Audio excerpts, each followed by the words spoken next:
이번 주 고위공직 후보자 6명에 대한 국회 인사청문회가 열립니다. 야권은 이 가운데서 특히 김상곤, 송영무, 조대엽 후보자가 자진 사퇴해야 한다며 집중 공세를 벌이고 있습니다.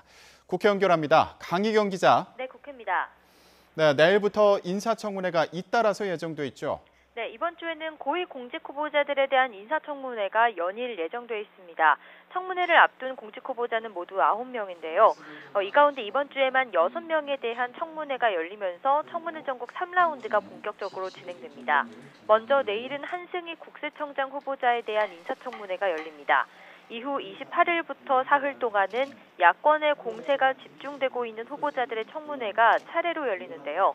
먼저 28일에는 송영무 국방부 장관 후보자와 김영록 농림부 장관 후보자, 29일에는 김상곤 사회부총리 겸 교육부 장관 후보자와 조명균 통일부 장관 후보자, 그리고 그 다음 날에는 조대엽 노동부 장관 후보자에 대한 청문회가 각 상임위에서 열립니다.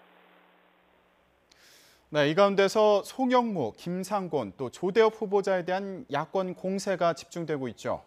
네, 자유한국당과 국민의당, 바른정당 등 야3당은 특히 송영무, 김상곤, 조대엽 후보자에 대한 공세를 집중하고 있습니다. 먼저 송영무 국방부 장관 후보자는 애초 알려진 것과 달리 4차례 위장 전입을 했고 1차 연평해전 당시 셀프 무공 훈장을 수여했다는 의혹도 제기됐습니다. 또 해군 참모총장 시절 납품비리 수사를 무마했다는 의혹이 나온 데다가 최근에는 퇴직 이후 법무법인에서 월 3천만 원의 고액 자문료를 받았다는 사실이 논란이 되고 있습니다. 김상곤 후보자는 문재인 대통령의 인사배제 5대 원칙 중 하나인 논문 표절 논란에 휩싸였습니다. 김 후보자는 교수노조 위원장 시절 논문 표절 논란에 휩싸인 당시 김병준 교육부 총리에게 즉각 사퇴를 요구하기도 했는데요. 이와 관련해 국회 교문위는 김병준 전 부총리를 증인으로 채택했습니다.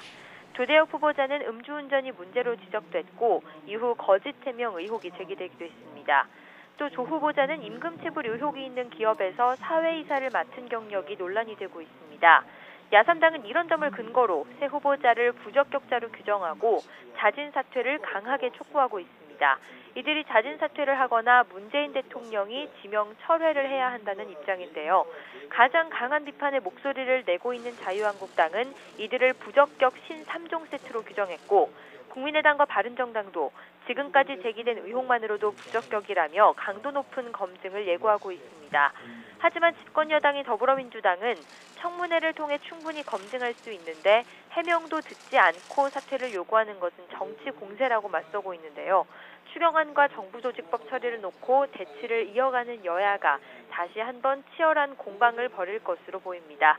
지금까지 국회에서 YTN 강희경입니다.